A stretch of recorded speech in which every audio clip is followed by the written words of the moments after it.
Greetings to you, our valued viewer. Thank you so much for being with us, and we've crossed the 10,000 subscriber mark, a great success for all of us. If you like what we're doing, don't forget to give us a like and subscribe to the channel to stay up to date with the many exciting stories we have in store for you.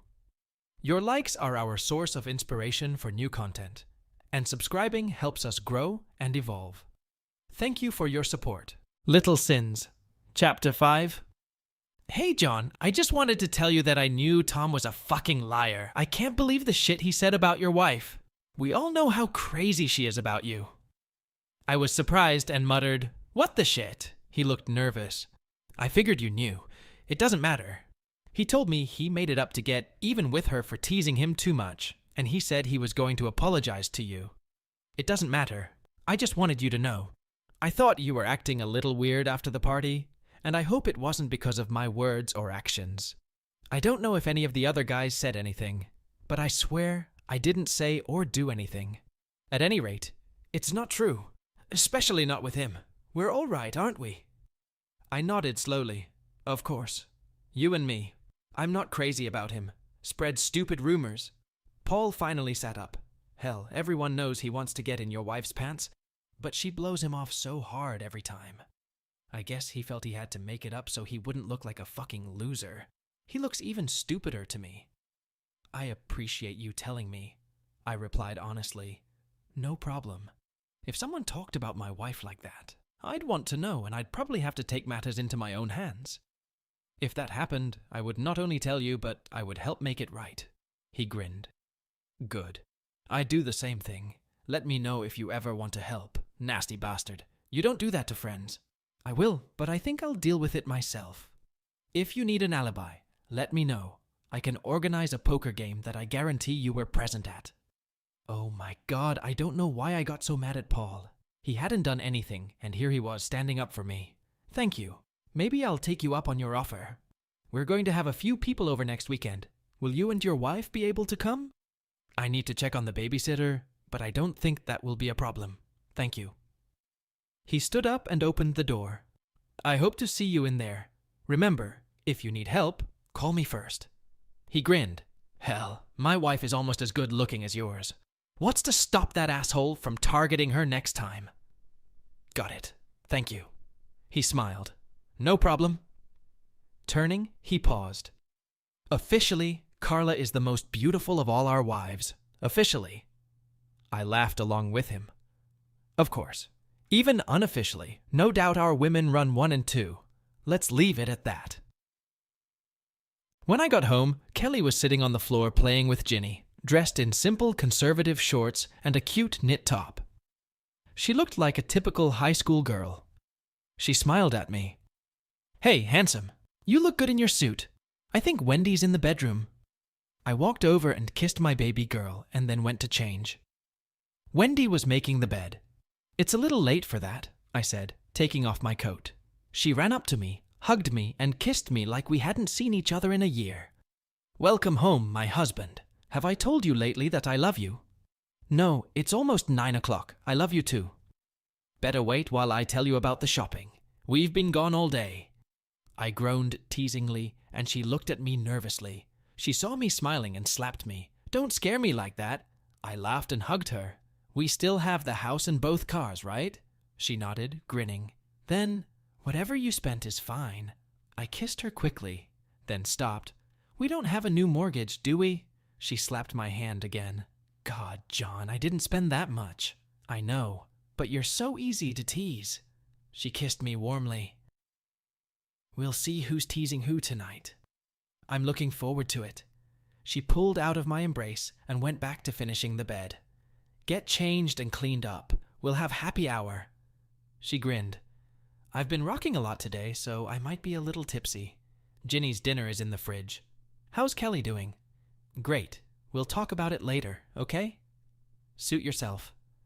I want your big juicy friend in a good place, she said with a smile. But I can be patient too. It's Friday night. We don't have anything to do tomorrow, so I'm hoping we can have a late night. Sounds like a plan. Have I told you lately that I love you? She waited until I put my shirt on and then hugged me. Not for another 100 years at the earliest. Are you sure about that? I'll let you know tomorrow morning. She kissed me, then bit her lip. Bastard. Say it. Say it now. I love you, Wendy Reed. More than I could ever imagine. You make my life complete. She kissed my bruised lip. Better. Not perfect, but better. She smiled and squeezed my ass. God, I'm here. I squeezed her ass. Kelly's watching Jeannie. She knelt down and, pulling at my waistband, unbuttoned my pants and pulled them down to my knees. Don't hold back. I want to, and soon. She did it like a demon. She persisted in doing it all. She looked up at me, panting. Give it to me, John. Give me everything. I couldn't remember the last time I'd done that. I screamed with pleasure.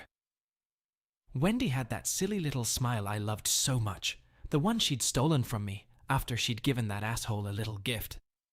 I banished the thought from my mind as she pulled my pants on, tucked in my shirt, and buttoned it. She walked out and I followed her. She walked to the family room and I saw her kneel down next to Kelly. She took the teenager's face in her hands and kissed her.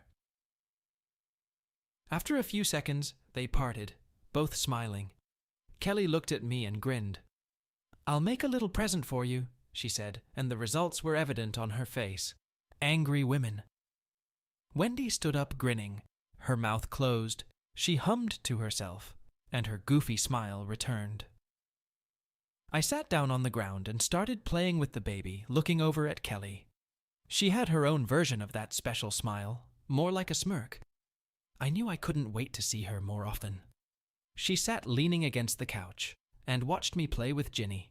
I looked forward to the day when my girl could crawl, hold objects, and play more actively. Wendy came in, set the drinks on the table, and nodded to me. She was still smiling. Make that one, harlot. She grinned, shook her head, and ran out of the room as I started to get up. Kelly giggled with her mouth closed. You too, naughty girl. She opened her mouth and showed me her tongue. God, you're just as bad as she is. No, she muttered. As good as she is. She grinned wickedly and let out a small vial with a giggle. I was surprised at how clearly she could speak with her mouth full. Wendy returned with the snacks, picked up Ginny and put her in the playpen. She and Kelly sat on each end of the couch and patted the space between them. Swallow first. They both shook their heads, looked at each other, and chuckled. God, I had created monsters. I admitted defeat and sat back in my seat. It was 5 minutes of relative silence and slow sips of drinks before they started talking normally. How was your day? Asked Wendy. Funny you should ask. Paul stopped by and invited us to a party next weekend. That's nice. I always liked Paul and Carla. Did they say if they could bring a guest? I forgot to ask. I just assumed you did. Wendy rolled her eyes. You're such a man. I'll call you and get more specific. Anything else? Yes, as a matter of fact. He told me he was worried that I was upset with him after the party. He said he was mad at Tom, but I still didn't believe him. There's no way you would do something behind my back. You love me too much, and certainly not with Tom. He mentioned that Tom admitted that he lied about having something with you. He didn't say exactly what it was, but if I got mad enough to do something about it, he'd be happy to help. Tom deserves it for lying about you, especially since we're friends. I took a sip of my drink. You don't know anything about this, do you? Wendy got up and returned a minute later with her purse. She pulled out a small tape recorder and a deposit slip and handed them to me. The deposit was for $12,000. I looked up in surprise. Now you have 2 former fools living under your roof, she said. I didn't understand what she said, so I looked at Kelly. She leaned over and kissed my cheek. Could you explain that a little more clearly? I asked. Wendy sipped a little, then set the glass down. That was what you said that first night. About my little gifts costing you about $1,500 each for the last month. I figured if they cost you that much, they must cost the other bastards just as much, if not more. I'd be sure to give my husband a discount. I looked at her in surprise. Every night I met with a different one of them. I got a hotel room and asked them if they wanted to do it again. You can guess what each of them replied. You went to the hotel with them to give them another little gift? I asked, getting annoyed. Kelly put her arm around me. Shut up and listen, pretty boy. Wendy smiled. I met them wearing something naughty and asked them to tell me what they thought of our previous encounters. She picked up the recorder, and I heard Aaron's voice. God, Wendy, you were fantastic. I swear, no one has ever given me a little gift as well as you have. She interrupted the recording. They got the worst ones I've ever given, except maybe my first one. Hell, come to think of it, that one was worse. You've ruined them again, snapped I. Kelly gave me another squeeze and clapped me on the shoulder. Damn it, John, shut up and listen, or I won't sleep in your bed tonight. I looked at her in surprise, then at Wendy when she spoke again. Of course, as soon as I got them on tape talking about what we did, I realized I had them. I pulled out the invoice and handed it to them. They didn't understand what was going on, and I had to explain. $2,000. That's how much my little gift cost. My husband only paid $1,500, but he got a special discount. You owe me $2,000. I heard the words, but I was still concerned. The math didn't add up. They resisted at first, but I convinced them that it was in their interest and in the interest of their marriages to pay. Once I had the money, I told them that if they ever blabbed about what they had done, I would not only give the tape and a copy of the check to their wives, but I would tell you the truth, and you would kick their asses. I also told them they have 24 hours to tell everyone they talk to about it that they lied. If I hear from even one person about it, their wives will get the information and you will pay them a visit. They agreed. She laughed. Jared decided it was still a good deal and offered to pay me for another one. That son of a bitch. That's why there are 12,000 of them. There were only 3 of them, Kelly giggled, kissing my neck. Stop it, silly. She's getting to the fun part. Of course not, my wife continued. I thanked him but told him I was retired. He took it very well and asked me not to forget about him if I ever retired. Then where did the extra money come from? Tom, of course, had to pay for the 3 of them. He was very angry about it. Then I charged him another 1,000 for each of his friends he invited without my permission. I was a little scared for him, and he started getting angry and yelling quite loudly. She opened her purse and pulled out a small black device. I used the stun gun you bought. I hope you don't mind. He arrived just in time. It was the last time I met him. I told him that since he paid the extra $2,000, I'd give him another one as a souvenir. I stared at her in shock, trying to comprehend her words. One last time, for old time's sake? He calmed down a little bit, and I helped him take off his clothes. I pulled off his shirt from behind and gave him a good smack. He fell to the floor, and I hit him again, just for good measure. I learned the secret to these things. You have to hold them for a long time, not just poke them. About 5 seconds and it's done. After the 3rd time, he got quiet and I realized that more than 5 seconds was too long. I then took a few pictures, including one that would look really bad for him. I didn't actually touch him, but it was close enough to look good on camera. I looked at my wife in surprise. Brave girl. I didn't think she was capable of such a thing. I decided that he was very mean to me. I hated the fact that he almost ruined my marriage and he was forever stalking me. I wanted it to stop. Those zippers you bought came in handy. I didn't realize they were so big. You really thought of everything. Mommy didn't tell you about it, did she? I just shook my head. No? Wendy shrugged. Anyway, it worked out great. He started reacting before I even got to his hands, so he made me hit him again. I wasn't going to do it if I didn't have to. I figured 3 times would be enough and then decided that, hell, he'd already used me 3 times and was going to do it again. So 1 more would be fair. He really didn't like that I did it down there, you know? I probably did it a little longer than I needed to. He wouldn't stop moving. I felt myself shudder in sympathy. Kelly laughed. She's a mean bitch. I'm glad she's on our side. Wendy giggled, taking another drink. He was pretty docile after that, until I shoved a 12-inch you-know-what up his ass. Wow, that took a lot of work. I almost threw up, but sometimes a girl's gotta do what a girl's gotta do. What a goddamn wuss. He whined and cried, but I was still pissed at him. Inviting his friends to use me is evil. He should have just paid. She ate one of the appetizers. By the way, you owe me for the new toy. After that, I don't need it anymore. We don't have any toys, I told her. We didn't. Now we have a few, but not as big. I think we can try experimenting. You said I could tell you if I wanted to try something new, remember? I nodded. Okay. So, where was I? Oh yeah, a huge toy up his ass. A few more pictures, of course. He was begging quite nicely by then, especially when I told him that if he didn't behave, I'd kill him. She pulled out my new folding hunting knife and placed it on the table. I think the knife was pretty convincing. I practiced opening it the way I saw it on TV. You know, the quick flick of the wrist? I let him know I wasn't happy with the way he stalked me and wore me down when I was too drunk to realize I was better. I'm not making excuses, baby. It was my fault. But he drove me to a stupid, sloppy drunkenness at our barbecue by giving me very strong drinks, and it was my first time drinking alcohol in a long time, and it hurt me badly. She took a slow sip of her drink. I think he had an epiphany by then. I went through his wallet and found it contained a blank check folded in a folder. Great. Saved time and trouble. I left that big club up his ass and held the stun gun to him before placing the check in front of him.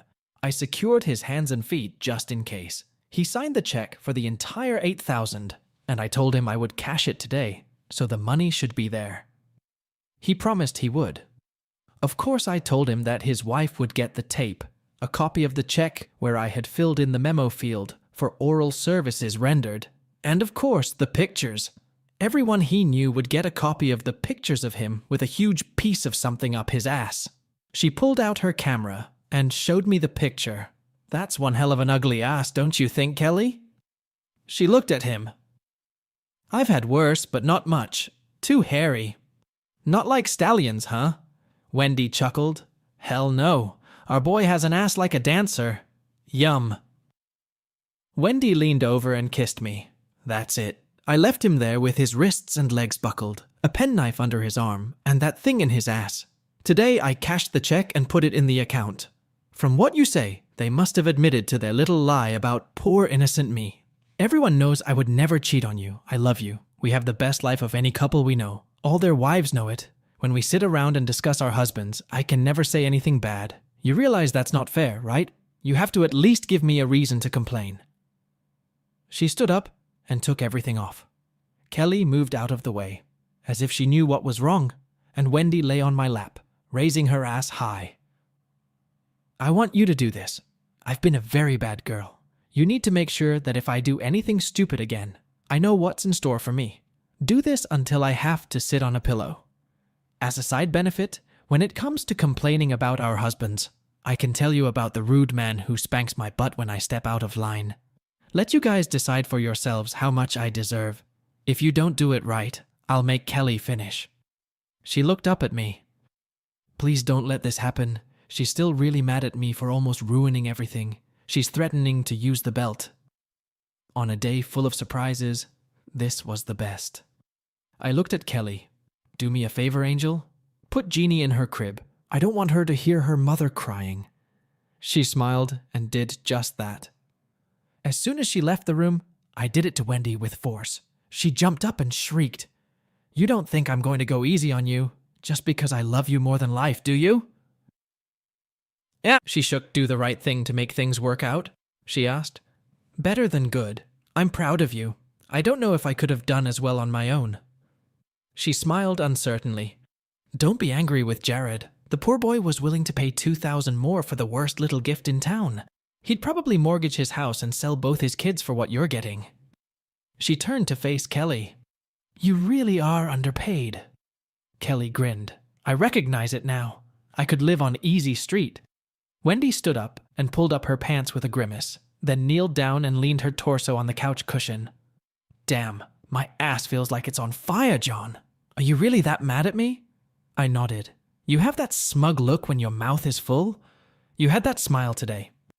She grinned. I deserved it. I got over you quick. I nodded sadly. Yes, but you had it that night at the party too. She looked at me in horror.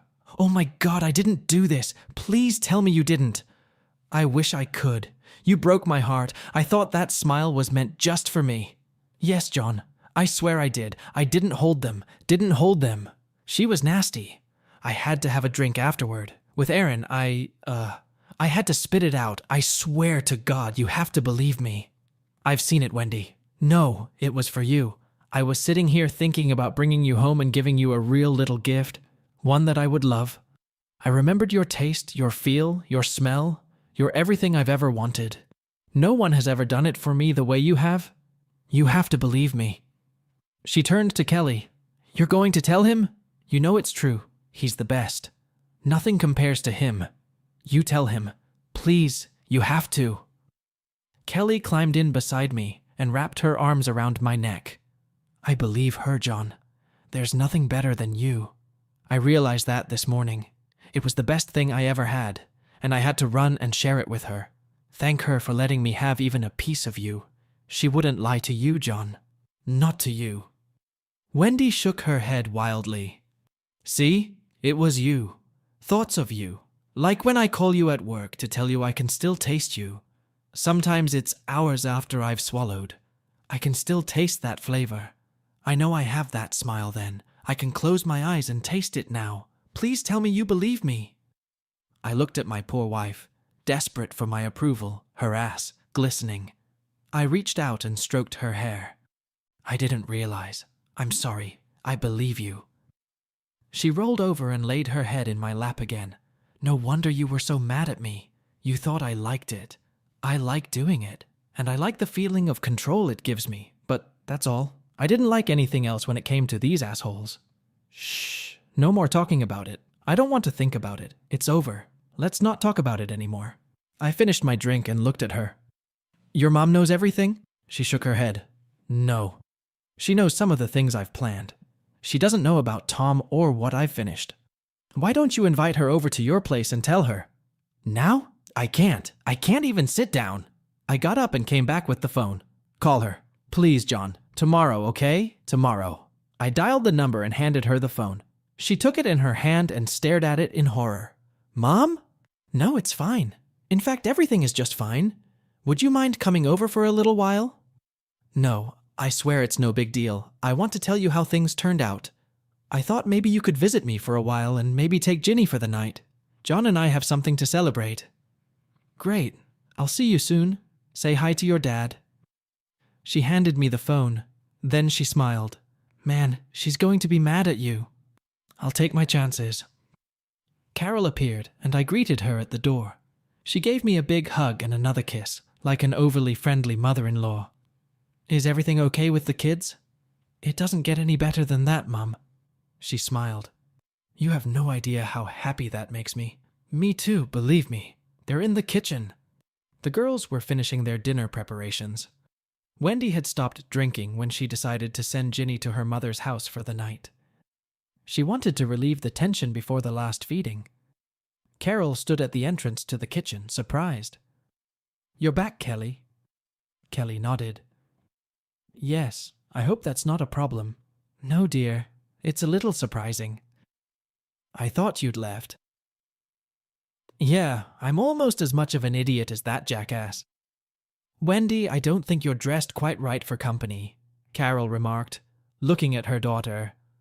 "Oh, Mom, I couldn't even think about putting my pants on. John spanked the living daylights out of me and my poor ass is in agony." She was practically smirking. "Then you should have worn a skirt. Just make sure there are no pleats, or it will shift when you sit down." Wendy looked hurt. "Didn't you hear what I said? He spanked me. Really hard." Carol snapped back. "You bloody well deserved it, didn't you? I wouldn't blame him if he gave you 4 more beatings. 1 for each time you cheated on him. He's too lenient as far as I'm concerned. But he hurt me. I won't be able to sit up for days. Look!" She turned around and showed her bright red ass. "No belt marks." "Jesus, John, don't tell me you let her get away with a bare arm," said Carol. Kelly laughed. "That's what I said. I'd use his belt." Wendy gave him a hard time. "Mom, not another word from you. You say anything bad about your man again, try to piss me off for giving you what I deserve, and I swear I'll take you back to my place and give you what your father should have given you years ago. He was damn easy on you and your sister, and I always told him so." Wendy left him, went to our bedroom, and came back in a skirt. I preferred her in what she was wearing, but we had company. Carol stayed for dinner, and Wendy told her the whole story.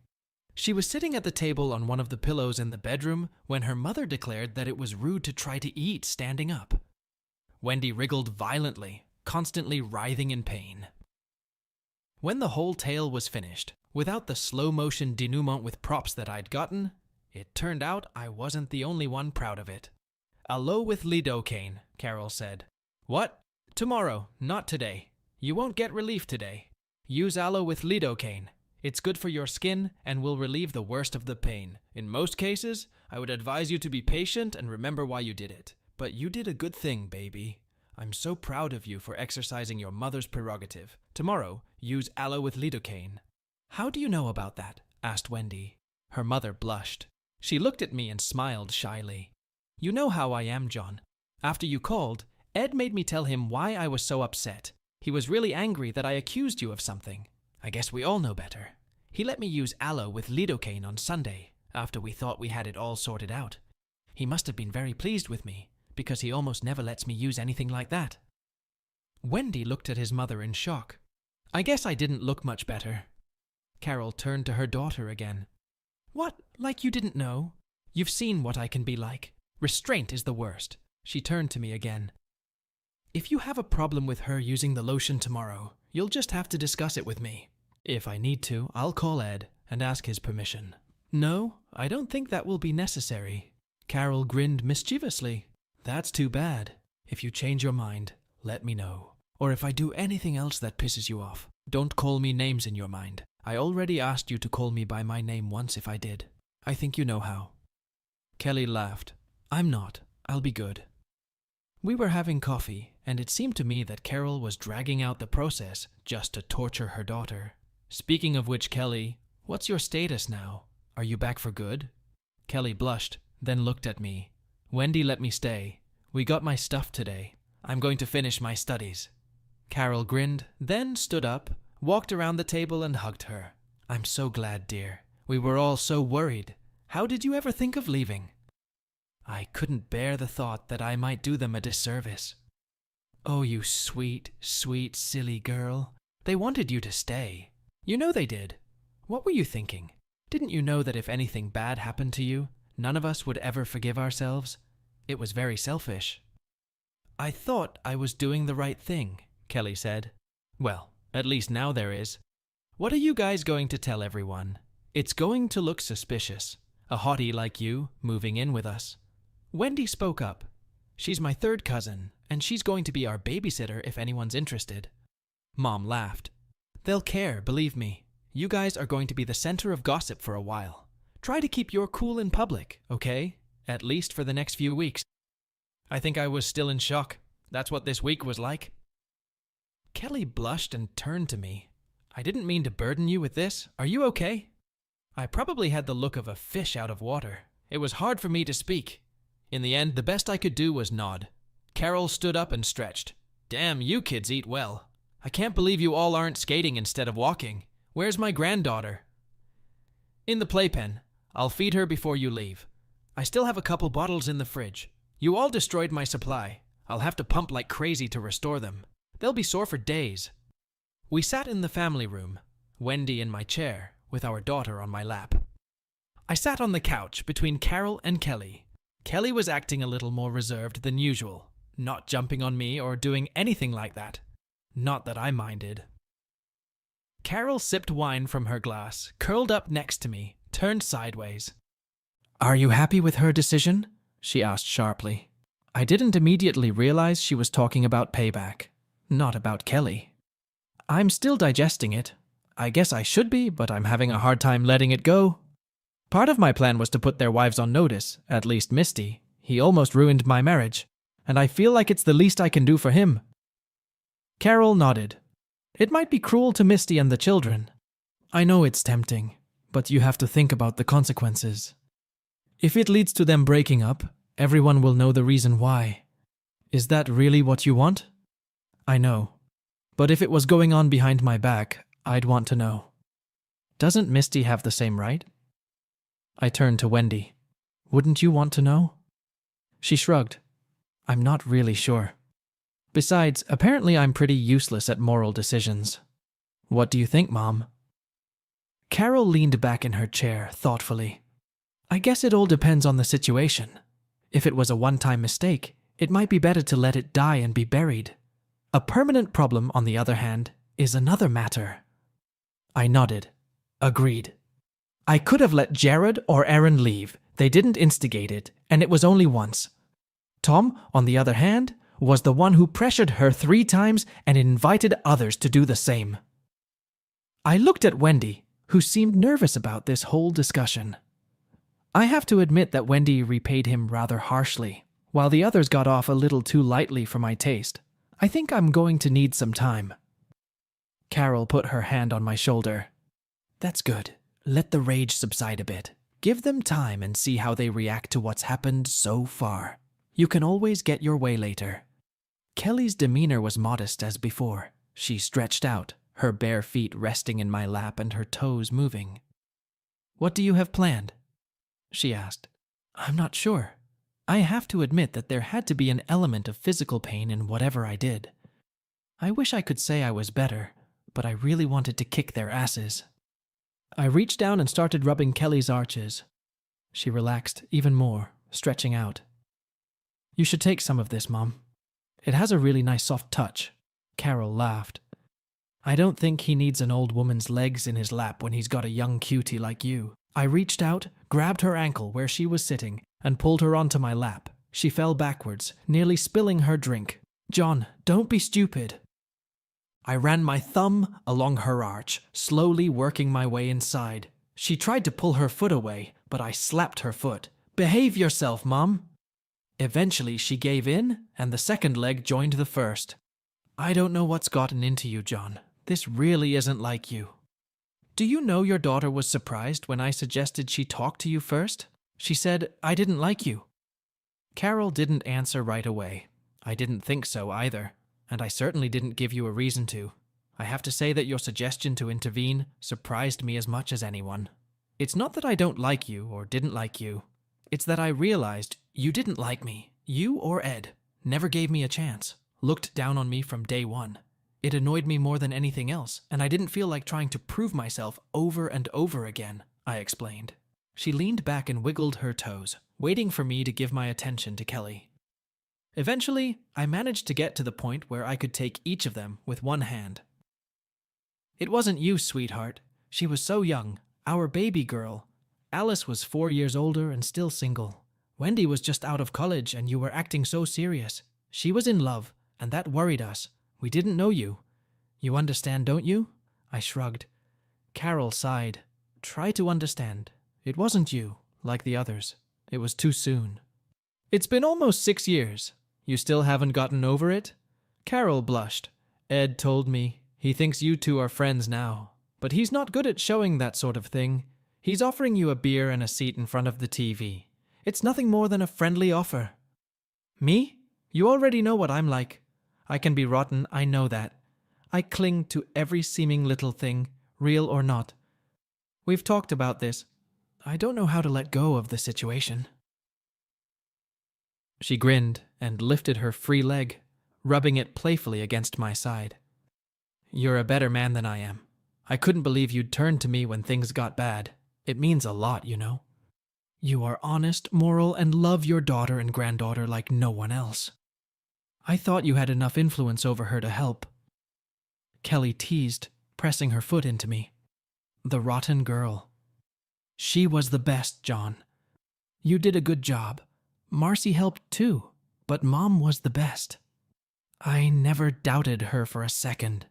Not when it came to saving our marriage. Carol took her legs off my lap and crawled over to me.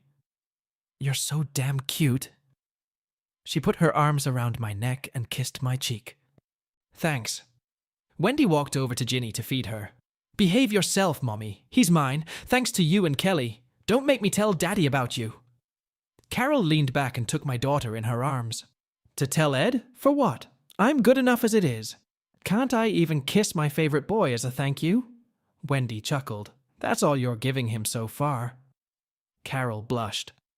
I would never go overboard. I'm not old enough not to flirt, but I'm not a cheater and would never participate in someone else's cheating, unlike some people I know.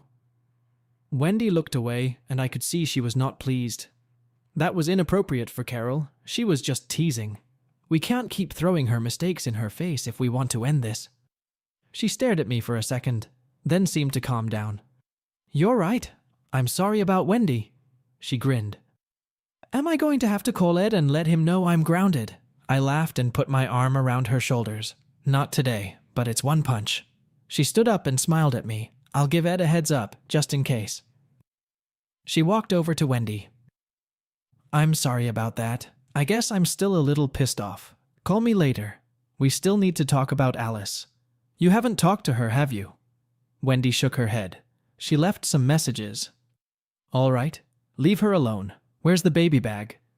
"At the door, Mom. Let me get her some milk." They left me with Kelly, who seemed to decide my lap was too empty and quickly climbed on top of it. They have a good relationship, even if Mom is still a little mad at her. Yes, they're close. If Wendy had talked more to her and less to her sister, this would never have happened. Kelly chuckled, snuggling against him. "But then you never would have met me. I'd still be miserable. I'm sorry for what happened, but not because of the results. I guess I'm a little selfish." I put my arm around her. Sometimes selfishness is a good thing. I lifted her off my lap. "I want to say goodbye." I intercepted them at the door and gave my baby girl one last kiss, as well as my mother-in-law, who was on her best behavior. "Thanks for everything," I told her. "That's what family is for, sweetie. Have fun. Don't do anything I wouldn't do." I laughed. "Does that really eliminate anything?" She grinned back. "I won't tell." She let Wendy put her arm around her, and we were alone again. I was hugged and kissed tightly by my wife, pressed against the door, and then escorted back to the bedroom. "Will you give us some time?" turned Wendy to our new regular guest. "You'll do fine. I'll clean up. You kids have fun. Don't do anything I wouldn't do too." Wendy closed the door and started the game. "In my bed, now," she told me. It only took a few seconds, and soon she joined me. She slid into my arms, wrapped her arms around me, and kissed me. "You're not mad, are you? I should have talked to you about Kelly first." "No, I'm not angry. I'm a little surprised. It would have been nice to get some advice." She kissed me. "Of course. You know how I can be. Sometimes I just don't think." She was telling me about the rules of her probation, or whatever it is. She's not even allowed to be in the area of her apartment. When I heard that, we stopped at a store and I made her get her stuff. The apartment was a real dump. One shabby room. A shared bathroom. Since she couldn't stay there, I realized she would have to live with us, at least until her term was up. Then I had to figure out how to explain it. I understand. It's not a big deal. We have space." Wendy was moving south, and her attention to my waist and below was having the expected effect. I gave her a guest room in Hawaii. We've put her things there. For now, I want her to spend a few nights here. She's pretty neglected, and she needs attention and affection. I'm not saying I want you two to do anything together, at least not more than the occasional little gift. Do you understand? Of course, I don't need her. Not that she's not nice and all, but you should know that you're more than enough woman for me. You always have been. You always will be. Do I need to explain the rules to you?" She asked. "Maybe. I'm not going to go after her, but if she gets a little aggressive, I want to make sure she understands. Kisses, hugs, it's all good. Give her whatever you want. That's what she needs right now. The little gift, if it happens, will only be with my permission. Is that okay with you?" More than good. It allowed me to have another good play. Okay, anything more is ruled out. Besides, I don't think she's ready for that. She doesn't associate something more with anything good right now. It'll probably mess things up. Then why are we even talking about this? I don't need her. Hell, it'll be a miracle if I can satisfy my own horny wife. She laughed, then bobbed up and down a little. She might want to pay you for all the things we do for her. She's used to trading it. I get it. No stray payments. Dear friends, we have reached the final chords of the 5th chapter of our epic narrative saga, where every knot of fate is presented with truly remarkable detail and psychological insight. The protagonist, John, continues his difficult journey through the labyrinths of morality and forgiveness, trying to find harmony in loyalty and truth while facing the fateful choice between personal vengeance and forgiveness. Meeting Paul, John realizes how valuable it is to support a friend in a game of fate where truth and dignity are tested by rumor and intrigue. Paul demonstrates his nobility and willingness to stand up for the honor of John's family by revealing to him the truth about Tom, who, blinded by the desire to possess what is unattainable, has created false stories to satisfy his own ego. Meanwhile, Wendy, in her quest to atone for her sins, offers John an act of retribution that is ironically turned upside down when her own mother supports John's harsh measure as deserved. We see the characters draw strength from forgiveness and support as they overcome temptation and adversity. They find ways to genuinely care and understand in a difficult hour for the whole family, which emphasizes the idea that even in the most stressful circumstances, love and support are of the greatest importance. What will be the consequences of Wendy's decisions, and what is Kelly's place in this already tangled story? Will John be able to keep from avenging the sins heaped upon his family, and how will Wendy deal with the consequences of her actions? For those looking for uncensored details and secret corners of this story, we remind you that the full version is already available on our Patreon. Don't miss Chapter 6, where the sequel promises to stir minds and hearts, presenting new challenges and revelations along the path of unbreakable love and the trials it promises.